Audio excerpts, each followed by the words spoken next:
Alors, je suis tombé sur une étude, en fait, qui a été faite en 2017 et qui démontrait, en fait, que quand on a des projets, en fait, dans des entreprises, en fait, seulement 64%, autant pour moi, des projets atteignent leurs objectifs. Et ça reste peut-être vrai, en fait, sur le plan professionnel. Mais ce matin, je souhaite déposer, en fait, une question sur notre cœur au travers du thème qu'on va voir, qui est à quel point es-tu déterminé pour Jésus? À quel point? Et on le verra parce que justement il y a des obstacles parfois qui se dressent devant nous et on se dit mais oula, est-ce qu'on ira plus loin? Et finalement ça nous freine peut-être dans notre marche avec le Seigneur ou bien dans ce que Dieu a déposé sur notre cœur. Être déterminé pour Dieu implique qu'à un moment donné, on a peut-être manqué de détermination ou que pour plusieurs raisons, ou à l'inverse, en fait, on manque finalement d'aller plus loin dans ce que Dieu a déposé dans notre cœur. Et ce matin, on va lire l'histoire d'un homme que nous connaissons certainement très bien. Et ça se trouve dans Luc au chapitre 19, versets 1 à 10. Luc 19, il est écrit: Jésus étant entré dans Jéricho, traversait la ville, et voici un homme riche appelé Zachée, chef des publicains. On connaît l'histoire des Zachée. Quand on dit Zachée, on pense à quoi?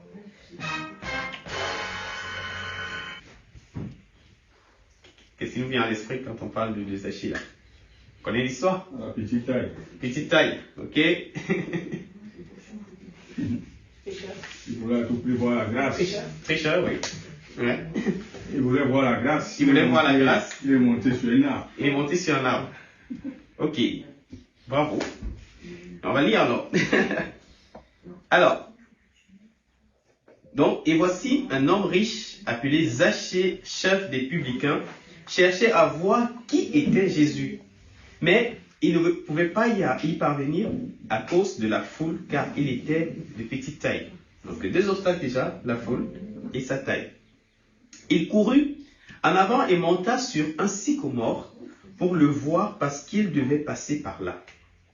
Lorsque Jésus fut arrivé à cet endroit, il leva les yeux et il lui dit: Zachée, hâte-toi de descendre, car il faut que je demeure aujourd'hui dans ta maison.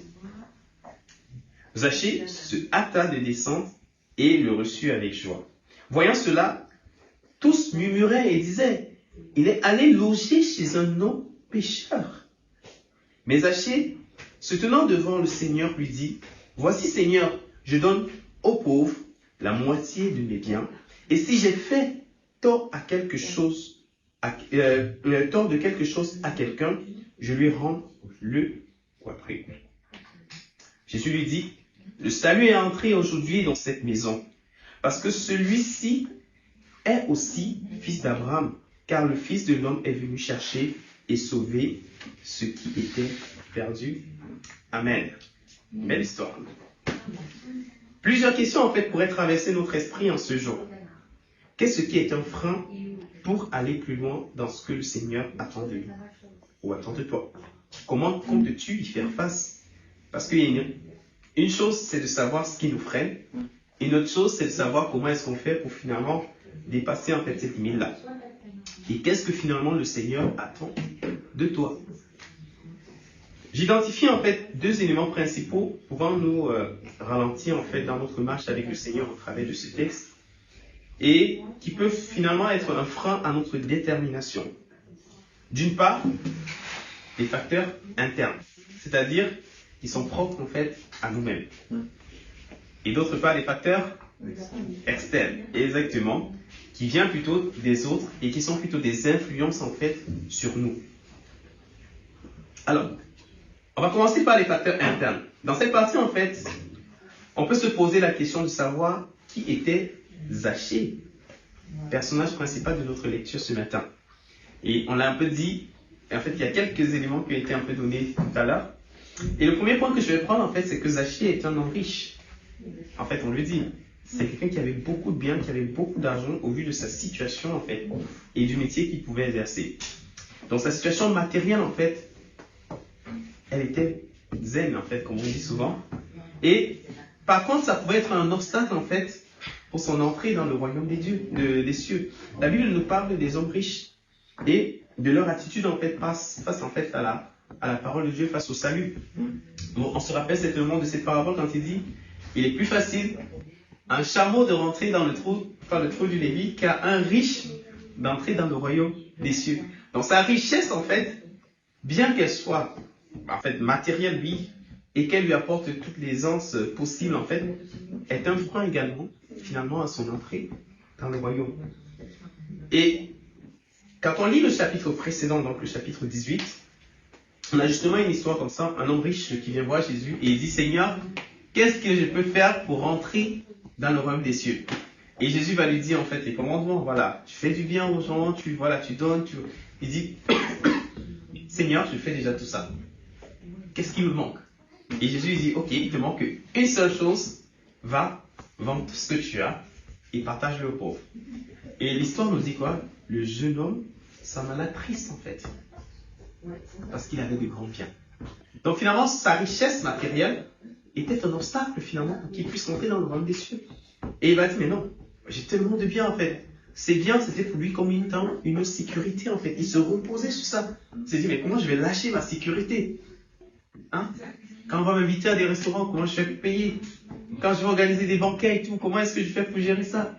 En fait, il pense finalement à toute cette sécurité-là. Il se dit, mais je ne peux pas me lâcher de cela. Et il s'en alla plus triste en fait. Cela ne fut pas le cas de Zachée, en tout cas. Il n'est pas parti tout triste, comme ce monsieur. Et pourquoi?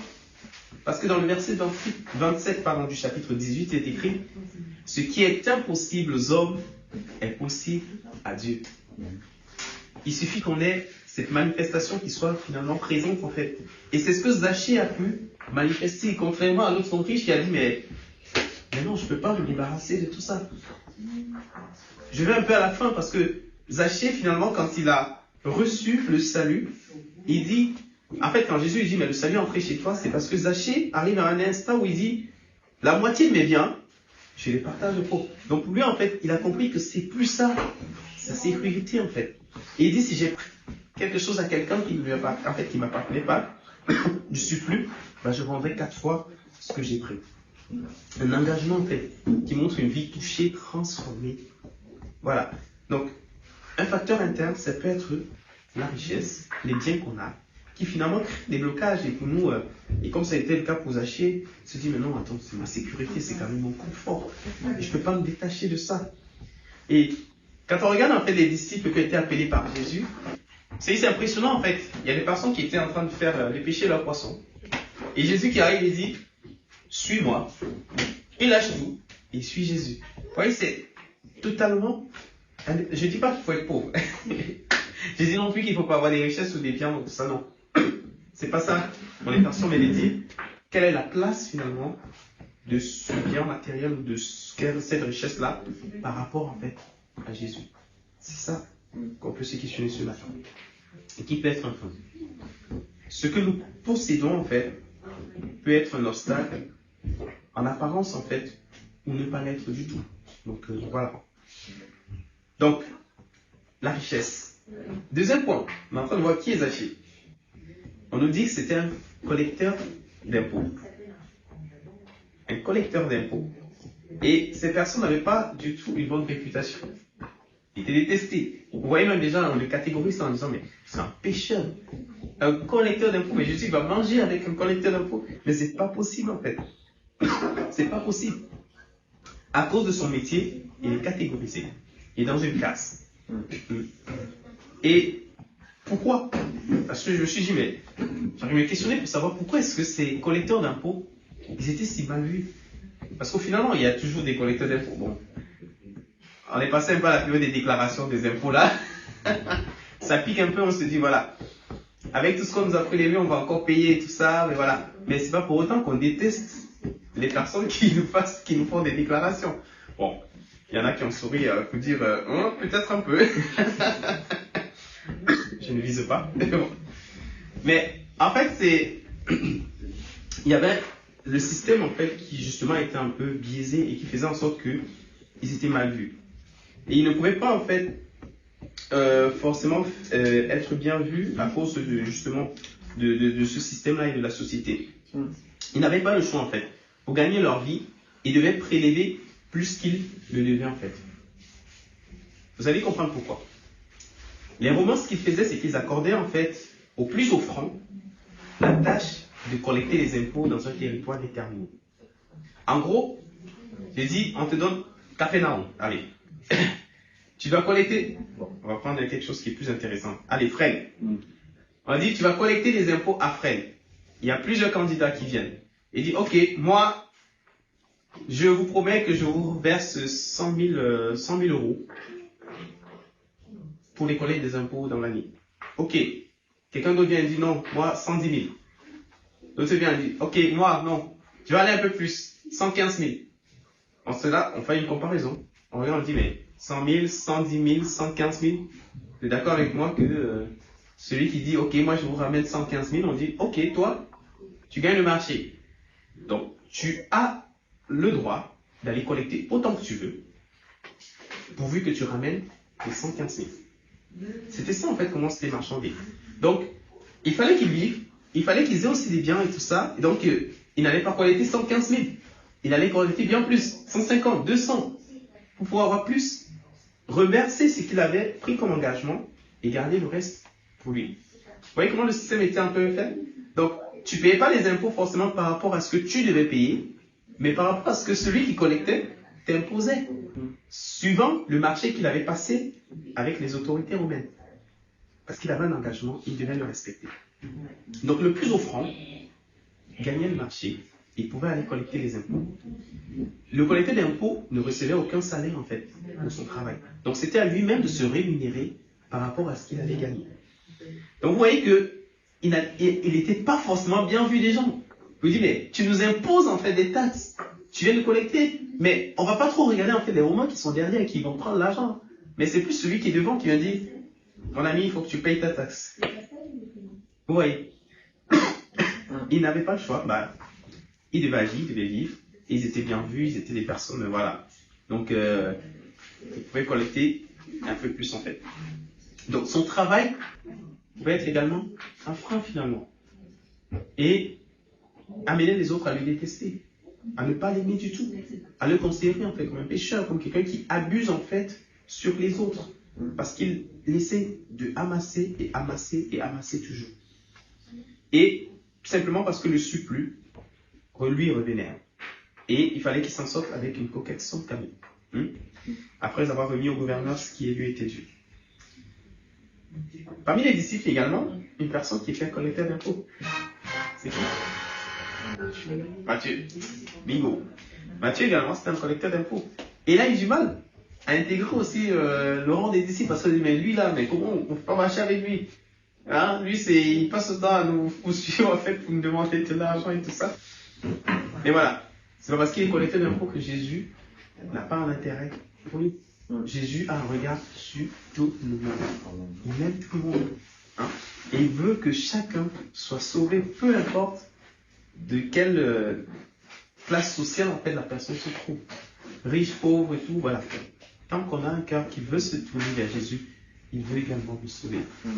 Il porte un intérêt à cet homme et nous devons faire de même en fait pour ces personnes qui sont qui sont même considérées comme indésirables en fait dans la société finalement et qui sont également parce qu'eux aussi ont besoin d'être sauvés. On ne place pas les gens. Et je crois que je l'ai dit un peu plus bas. Vous savez, quand on a souvent des personnes à qui on va prêcher l'évangile, ou même dans notre famille même. Je ne sais pas si ça vous est déjà arrivé. Il y a des personnes qu'on a déjà dit que eux, ils ne vont jamais croire. Ils sont tellement durs. Avec tout ce qu'on a fait et tout, ils s'opposent à nous et tout, qu'on dit non, celui-là, il ne va jamais croire. Et il y a d'autres personnes, derrière qui on est, chaque jour, on s'est dit non, mais celui-là, non, non, il est quelqu'un de gentil, donc il va forcément croire à Dieu. Et parfois, la vie nous surprend. C'est souvent celui, en fait, qu'on a délaissé, qu'on dit non, il ne va jamais croire et tout, qui vient à Dieu, et l'autre, en fait, c'est pas du tout le cas ou c'est pas encore le cas. Ouais. Donc, humainement parlant, on agit parfois ainsi, alors que Dieu veut sauver tout le monde. Donc, notre activité professionnelle peut être justement un frein également dans ce que Dieu veut et attend de nous. Et c'est où on a besoin davantage de discernement. Est-ce que Dieu nous donne une meilleure façon finalement de travailler dans notre secteur où on est, Ou il te dit simplement, bah non, finalement, c'est plus ça que je veux pour toi, je t'appelle à autre chose. Parce que ça va être un obstacle finalement dans ce que je veux accomplir avec toi. On a besoin vraiment d'être attentif. Vous vous rappelez par exemple le film Tu ne tueras point. Hein? Il est dans l'armée. Et ils doivent tuer quoi. Mais lui il dit, moi je peux pas tuer parce qu'il est chrétien. Et lui ce qu'il fait c'est qu'il passe son temps à sauver des vies, à sauver des personnes qui sont blessées et tout ça. Il les tire, il les amène au camp pour qu'on puisse les soigner. Et à chaque fois il avait une prière. Seigneur, encore un. Encore un, encore un. Et il s'est dit, mais l'armée c'était obligatoire pour lui. Il devait le faire. Il n'a pas le choix. Mais il s'est dit, par contre, moi je ne peux pas tuer. Il a su adapter les choses dans son travail. Il y a un autre film aussi que vous connaissez certainement, Dieu n'est pas mort. Et je crois que c'est le premier, je crois que c'est un étudiant en fait, on lui demande d'écrire, il devait faire un exposé et tout ça, et il dit en fait que Dieu est mort, hein, en gros. Et lui il dit bah non, je peux pas écrire ça, je suis chrétien. Et notre, le 2, je pense, c'est une dame qui est justement enseignante et qui pendant son cours parle de l'histoire et parle de Jésus en tant que personnage historique. Et on lui reproche là. Et finalement, il doit démontrer que Dieu n'est pas mort. Voilà. Je vous dis finalement, il y a des obstacles qui peuvent se dresser à nous par rapport à notre métier. Et aujourd'hui, on le voit aussi, on n'a pas le droit de parler de Dieu au boulot. Donc, voilà. On se doit le respecter et de trouver une façon différente finalement de l'adapter dans notre contexte en tant que chrétien. Mais c'est pas pour autant que mon métier doit m'obliger à ou bien me faire régner Dieu, ou bien voilà, aller à l'encontre de ce que Dieu veut et attend également de moi. Donc on peut finalement l'adapter. Donc son métier, son boulot pouvait être un obstacle, Zachée, mais il fallait trouver également le moyen de l'adapter. Troisième point, sur cette partie-là, Zachée, un homme petit de taille. Pierre me disait tout à l'heure, il était petit de taille. Et en même temps, il veut voir Jésus. Mais sa taille est un obstacle et il ne peut rien faire. Naturellement, il est comme ça. Personne n'a dit à Dieu, Seigneur, quand tu vas me créer et tout, moi je veux grande taille, avec des muscles, avec bien beau gosse et tout, quand je passe, qu'on me voit. Ou bien, non mais Seigneur, je veux être juste le plus petit et tout, comme ça. C'était pas ça en fait. Il n'avait pas le choix. Il était créé comme ça.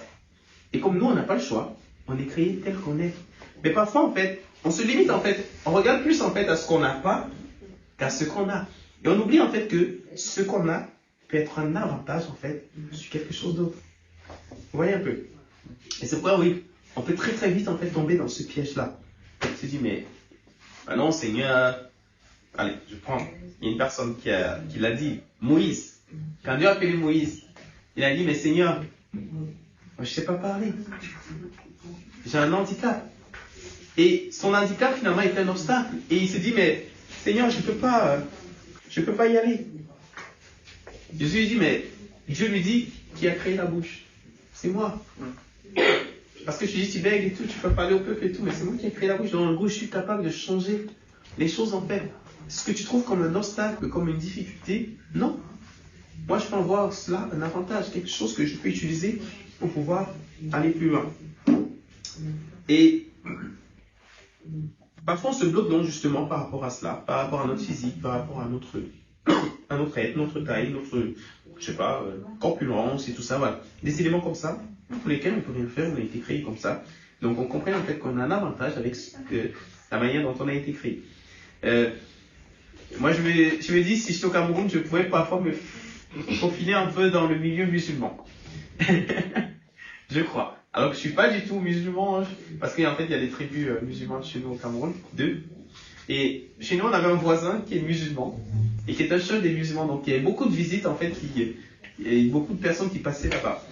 Et quand j'étais souvent devant notre portail, ils arrivaient, ils me voyaient, ils commençaient à me parler, en fait, de la langue. Je disais, non, c'est pas moi, c'est à côté. Non. Je me dis, je peux souvent me faufiler comme ça. Et j'ai un ami, il est vraiment missionnaire au milieu des musulmans. Mais je vous assure, quand il s'habille comme un musulman, tu dis que c'est un musulman. C'est-à-dire, il a été façonné comme ça, qui fait en sorte que, de manière physique, il les ressemble et il peut rentrer au milieu d'eux, comme si de rien n'était. Ouais.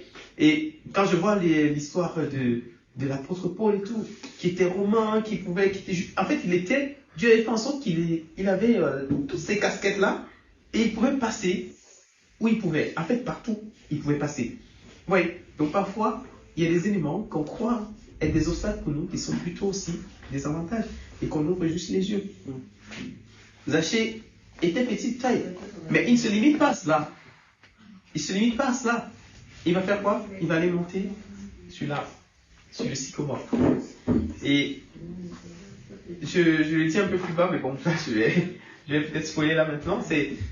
Le sycomore, j'ai regardé un peu, c'est un arbre en fait qui est gros en tout cas, et qui a beaucoup de feuilles en fait. Il est bien rempli, tout feuilles et tout. Donc Zachée en fait, il s'est dit, mais si je monte là, et déjà il a calculé quel était le trajet de Jésus. Il s'est dit, non, il va passer par là. Il a couru, il allait monter. Et il s'est dit, là, je vais le voir passer, ça c'est sûr. Et certainement, il ne voulait même pas que la foule le voie, il voulait être aussi à l'abri de la foule. Mais Jésus va le voir. il va voir Jésus, et Jésus va le voir, lui, sur cet arbre-là. Il était caché, forcément, avec ses feuilles et tout ça. Mais il l'a vu en fait. Il a su comment tirer profit de sa taille. Il s'est dit, allez, c'est bon, je suis habile là, je peux monter. Et ça résout le problème. Il n'a pas laissé sa taille mettre un frein finalement à ce projet qu'il avait, qui était celui de voir Jésus. Parce qu'il avait entendu parler de lui. Face à l'appel de Dieu, moi je lui disais, Seigneur, je suis incapable et faible. Seigneur, cet appel, je ne peux pas répondre. Et je reste incapable et faible, mais le Seigneur m'a donné de comprendre que sa joie est ma force. Donc, je peux me limiter moi-même, mais Dieu me dit, ne te limite pas parce que j'ai ma main qui est là et qui va t'accompagner. Donc voilà, 3 points justement qui montrent des facteurs internes qui peuvent être des blocages pour nous en fait dans ce projet, dans cette mission. Allez, on va basculer directement dans des obstacles justement face aux les facteurs externes qui peuvent avoir une influence sur nous. Le premier point que j'ai trouvé, c'est le témoignage qui est rendu. Qu'est-ce que les gens disent de nous, finalement? On le dit souvent, on n'a pas 2 fois l'occasion de faire bonne impression. C'est quand on va faire des entretiens, on le dit toujours ça. Il faut que tu sois carré, ok, et tout, parce qu'on n'a pas 2 fois l'occasion de faire bonne impression. Donc il faut saisir l'opportunité dès que ça se présente. On a bien intérêt à le faire. Zachée avait entendu parler de Jésus. Mais qu'avait-il entendu parler de lui? En fait, qu'est-ce qu'il avait compris? Qu'est-ce qu'il avait reçu finalement de Jésus? Les miracles réalisés peut-être, les paraboles qu'il donnait, la bonne nouvelle qui était prêchée. Et ce qu'il a entendu a été suffisant finalement pour éveiller sa curiosité. Il s'est dit, mais ce Jésus-là, je veux le voir. J'entends tellement parler, j'entends tellement de choses en fait sur lui. Et quand on lit Luc chapitre 7 verset 34, dit, le Fils de l'homme est venu, mangeant et buvant, et vous dites, c'est un mangeur et c'est un buveur. Pour mettre un peu le contexte, c'est parce qu'il dit Jean-Baptiste, il ne mange pas. On dit, mais il ne mange pas. Ok, Jésus maintenant est venu, lui il mange, il boit. Vous dites maintenant, il mange, vous dites quoi finalement? Ils vont plus loin en disant, c'est un ami des publicains et des gens de mauvaise vie. Vous voyez le témoignage qu'on rendait Jésus en fait finalement. Il mange, il boit, c'est un ami des publicains et des gens de mauvaise vie. Publicain, c'est qui? Zachée est un publicain. Et il se dit, mais attends, ce Jésus, un juif, qui est un ami des publicains et des gens de mauvaise vie, et moi je veux le voir quoi. Il faut que je pose mes yeux sur lui. Et c'est ce qui va se faire en fait. Il va se dire, mais j'ai entendu ce témoignage là, moi je veux aller le voir. Je veux le voir. Est-ce que notre témoignage donne envie aux gens de nous voir? Et puis ça dit, ah non, lui encore, oh purée, encore lui. Ah non. Il se dit, il faudrait que ça attire la curiosité, comme ça a attiré Zachée finalement. La réputation de Jésus le précédait et a suscité la curiosité de Zachée en fait. Dans les témoignages qu'on rend, peut être un obstacle, et comme ça peut être également un avantage. Se dit finalement, qu'est-ce qu'on dit? Ok, ce gars-là, il marche avec les publicains. Ok, moi je suis publicain, je veux le voir. Je veux cheminer avec lui. Ça attire sa curiosité quelque part. Le deuxième point, c'est l'intimité avec le Seigneur. Notre intimité peut parfois être un frein aussi, ou être également un avantage. Et l'idée, c'est justement de se dire, si c'est un frein, parce que je ne le gère pas bien, parce que je ne tire pas réellement profit de cela, il faudrait que je change pour que ça devienne plutôt un avantage. Parfois, si notre relation n'est pas au beau fixe, on a du mal à entendre la voix de Dieu, et encore moins celle du Saint-Esprit. Et quand l'occasion se présente à Zachée, il dit, je veux voir le Seigneur. Zachée a anticipé également le chemin en fait que Jésus allait prendre, parce qu'il voulait le croiser et le voir passer. Il est déterminé à aller jusqu'au bout. Donc, sa relation, je lui ai dit, je fais le parallèle souvent avec la relation qu'on peut avoir avec Jésus. Je me suis dit, mais Seigneur, non. Moi, je veux te croiser en fait. Chaque matin, vous voyez, comme Zachée là. Il s'est dit, mais il va passer par là. Ok, moi, je veux le croiser. Il s'est dit, Seigneur, j'ai rendez-vous avec toi ce matin. Ok, Seigneur, moi, je veux te croiser. Je vais être au rendez-vous avec toi. Parce que je vais vivre ce moment. Je vais vivre cet instant-là. Pour moi, c'est si important. Je suis déterminé à pouvoir le faire. Parce qu'il y aura des obstacles. Et on le voit avec Zachée. Non seulement sa taille est un obstacle, on l'a dit, mais la foule également qui est présente est un obstacle en fait pour Zachée de voir Jésus. En gros, il a tenté une première fois, il s'est dit mais non, je ne vais pas y arriver. Il s'est dit mais qu'est-ce que je peux faire? Allez, une belle idée venue dans sa tête, il s'est dit je vais monter dans là, je vais monter sur là, et là je le verrai en fait. Donc, quand l'obstacle vient, que ce soit le sommeil, que ce soit la fatigue, que ce soit la peur, que ce soit les difficultés, tout, de se dire, je veux les affronter. Parce que ce moment-là, je veux l'avoir. Zachée était déterminé. Il l'a fait, il l'a eu. Pour lui, la foule n'était pas ce qui allait l'arrêter. Il voulait voir Jésus.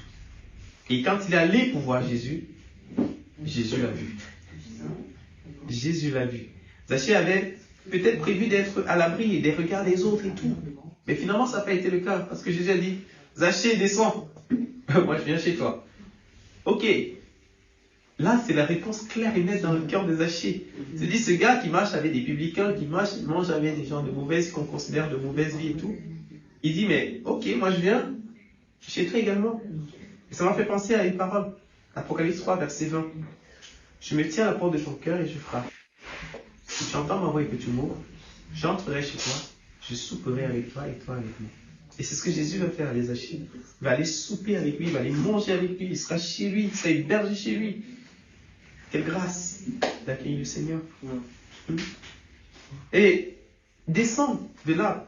Moi, j'essaie parfois de regarder un peu, je vais un peu plus loin peut-être avec certaines images et tout. Mais c'est dit finalement, quand un arbre quand on a un fruit dans un arbre, quand il est mûr, on le cueille. Ou il tombe, il descend. Finalement, Zachée était mûr, en fait, pour rencontrer le Seigneur à ce moment-là, pour cette relation-là. Et il était celui-là, accroché encore comme un fruit qui n'était pas mûr. Le Seigneur lui dit, Zachée, c'est bon, descends. C'est bon, tu es mûr. Hein? Tu es le fruit là, je te cueille là. C'est bon, on va y aller. Ah, je serai pour le montagne, mais bon. Mais c'est beau d'entendre la voix de Jésus, de pouvoir la recevoir. Et ça, c'est dans cette relation qu'on aura. Parce que sinon, il va parler, on va pas non plus. Troisième obstacle externe. Et là, c'est vraiment le troisième, c'est la foule. C'est-à-dire les autres. Parfois, les autres ont une influence pas possible dans nos vies qui nous stoppe finalement dans la marche qu'on s'est donnée en fait. La foule est un frein ici pour Zachée. Pourquoi? Zachée, pour deux choses. Zachée voulait rencontrer Jésus. Et la foule vient se dresser comme étant un obstacle, l'empêchant de réaliser ce projet-là. Donc, présentement, ils sont là et ils créent des obstacles et des barrières. Deuxième élément, les critiques. On nous parle des murmures qui se disaient, oh là là, Jésus, encore venu chez un publicain, il mange avec, ah purée. Je ne sais pas quel terme il pouvait utiliser, hein. Je me suis dit, mais imaginons un peu ce qu'il pouvait dire. C'est dégueulasse, je ne sais pas trop, mais bon. Hein? Zachée avait son idée, il a rencontré Jésus sur le sycomore. Et il était allé pour ça. Il ne laissait freiner par la foule, par cet obstacle externe qui était la foule, finalement. Parce qu'il savait en qui il avait cru. Et il a dit, attends de descendre Jésus, parce qu'il l'a vu. Et il l'amène à exercer quoi? L'hospitalité. Et Zachée va le faire. Et à quel point nous sommes dans cette attitude aussi d'hospitalité. Et ceux qui murmuraient, c'est parce qu'ils étaient présents en fait. Jésus a dit, ok, moi je m'invite chez toi. Comme la foule suivait Jésus, bon, ils ont dit, Zachée c'est quand même un publicain, quelqu'un de mauvaise vie et tout ça, mais ils sont quand même allés aussi. Mais il les a accueillis. Il n'a pas dit, bon, vous là, qui passez le temps à me murmurer, à me critiquer, vous n'en faites pas chez moi, je reçois uniquement Jésus. C'est bon, le reste, dehors. Non. Il les a reçus tous, en fait. Et c'est pas parce que les gens peuvent se dresser devant nous comme étant des obstacles que nous, on va agir pareillement, en fait. On peut les traiter différemment. Et c'est quelque part ce qu'il va faire ici.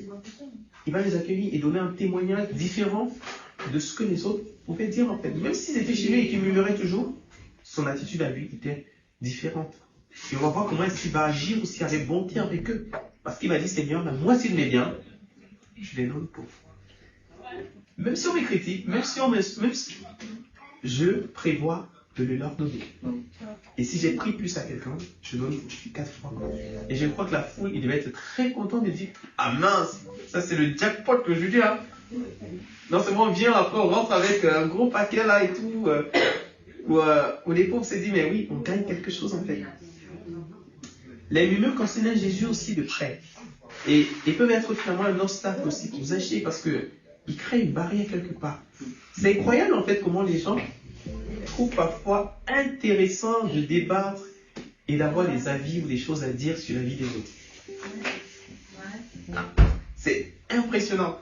Et je me suis rappelé de cette phrase que j'avais vue à Centre Chrétien Refuge. Et il y avait une image qui accompagne ça qui dit « Dieu voit tout, mais les voisins ne ratent rien. » Dieu voit tout, mais les voisins ne ratent rien. Il y a parfois une personne qui est toujours à sa fenêtre là et qui peut te dire qui est venu à quelle heure, qui a fait quoi et tout, et qui te le donne dans l'ordre. Donc, t'inquiète pas. Il faut que tu sois peut-être dans ta maison fermée, clôturée, tout ça, pour ne pas vivre ça. Mais dès qu'on est en immeuble, dans une telle circonstance, ouais, il est visité par tel, oui, ils ont fait ci, ils ont fait ça, et tout, et tout, et tout. Il te dit tout. Donc Dieu voit tout, mais les voisins également ne ratent rien. Et si on imagine en fait tout ce qu'il pouvait dire, la liste peut être énorme en fait et grande. Et Jésus va agir différemment, il va répondre en fait à ces murmures en disant le salut est entré chez toi. Les gens ont dit, mais Zachée, une mauvaise vie et tout ça. Jésus dit, le salut est entré chez toi. Celui-ci est aussi fils d'Abraham. Quel scandale pour les gens. Fils d'Abraham, un publicain, quelqu'un de mauvaise vie, fils d'Abraham. Oui, fils d'Abraham. Parce que les gens se vantaient en fait plus par rapport à ça en disant, mais nous on est les descendants, on est les fils d'Abraham et tout ça. Mais finalement, on se questionne à se dire qui est réellement fils d'Abraham. Mais celui-là qui entre dans la lignée de Jésus, qui rentre, qui saisit le salut. Et c'est cette réponse que Jésus va dire. Il va dire qui est mon père, qui est mon frère, qui est ma soeur, qui est ma mère. C'est celui qui fait la volonté de mon père. Qui est fils d'Abraham? C'est celui qui fait la volonté de mon père. Parfois on mise en fait justement, je le disais tout à l'heure, sur des personnes qui ne croient pas. Alors c'est tout le contraire qui peut se passer. Et quelqu'un disait au ciel, il y aura beaucoup de surprises. Non parce qu'on n'y sera pas, hein. Sinon on ne verra pas la surprise, mais c'est parce que des personnes qu'on croyait ne pas y être, ils seront. Oui, on s'est dit, mais même un tel, il est là. Bah oui, il a saisi le salut. Et la Bible nous encourage, allez partout dans le monde, faites des nations des disciples. Tout le monde est appelé à le faire et appelé à le devenir. Vous voyez l'apôtre Paul, quand il est devenu chrétien, les disciples ont un peu eu du mal à l'accepter. Ils ont dit, mais attends, nous on connaît ce gars qui voyageait, qui allait de ville en ville persécuter les chrétiens. Aujourd'hui, vous nous dites qu'il est chrétien. C'est un piège. Ça, c'est forcément un piège. C'est une stratégie qu'il a mis en place pour s'infiltrer au milieu de nous et nous détruire davantage. Vous savez, il y a cet adage qui dit « J'embrasse l'ennemi pour mieux l'étouffer ». Je rigole parce que ma mère, elle aimait bien sortir ça. Vous dites, faut faire attention. Parce qu'il y en a qui viennent là, ils te font croire, non. Même quelqu'un a dit, j'embrasse l'ennemi pour mieux l'étouffer. Donc, il devait certainement être dans cette position-là, se dire, c'est un piège là. Il a fallu qu'il y ait un Barnabas qui vienne et qui témoigne de ce qui s'était réellement passé. Je dis, le Seigneur m'a parlé. Le Seigneur m'a dit, vas-y, prie pour lui et que les effets tombent. Il est réellement devenu chrétien. Le salut est ouvert pour tous. On doit pouvoir le partager à tous. Et je vais vraiment conclure là. Ne pas être trop long. En tout cas, on a brossé en tout cas les points qui étaient prévus, hein, dans 3 points de chaque côté. On a justement ces facteurs qui peuvent être internes à nous-mêmes et qui créent un blocage. On s'est dit, tu vas jamais y arriver. Tu n'es pas fait pour ça. Ou par rapport à le milieu dans lequel je suis, mon boulot, c'est ce que j'ai fait. J'ai été formé pour ça, donc c'est propre à moi. Par rapport à ma situation, il se dit c'est un blocage. Et il peut y avoir des facteurs également externes. Cette foule qui est présente, que je dois aider, finalement. Hein? Les murmures qui sont là. Ah oui, lui, franchement, il est entré dans une secte. Bon, on le dit doucement. Voilà. Pas mal de choses comme ça qui finalement peuvent créer des obstacles en fait. Mais Dieu nous donne le moyen de pouvoir les contrôler. Et on a besoin de s'accrocher à lui. De pouvoir avoir davantage cette intimité, avec cette détermination. Comme Zachée le dit, je veux voir Jésus. Je vais être à ce rendez-vous. Rendez-vous avec le Seigneur. Et nous sommes embarqués dans une course pour l'éternité. Et Dieu nous donne de pouvoir traverser justement des choses, traverser des situations, et on a des choses encore à accomplir, et qu'on va encore accomplir dans cette vision-là. Et il ne faut pas que notre flamme arrête de brûler. Au contraire, elle doit continuer de brûler et brûler encore plus fort jusqu'au bout. Et peut-être tout cela peut nous affecter également. Et nous ressentons peut-être le désir de voir nos forces être renouvelées. C'est une bonne chose parce que le Seigneur est là pour ça justement, pour nous renouveler, remettre de l'énergie encore et encore, parce qu'on a besoin d'aller plus loin. Mais également on a notre part à faire. Jésus avait planifié passer dans cet endroit où était Zachée. Pas forcément parce qu'il avait besoin que la foule le suive ou quoi que ce soit, non. Parce que quand on parle même de la foule, Jésus s'intéresse à une seule personne à ce moment-là, c'est Zachée. Alors qu'il y avait la foule. Vous savez, c'est comme la femme de Père de sang qui a touché le vêtement de Jésus. Et Jésus dit, mais quelqu'un m'a touché. On dit, mais Seigneur, attends. Tout le monde te touche pas tout, il y a la foule et tout. Il dit, mais quelqu'un m'a touché. Et là, on a un Zachée qui a touché Jésus. Et c'est lui, avec lui qu'il avait rendez-vous. Donc la foule n'empêche pas de pouvoir le faire.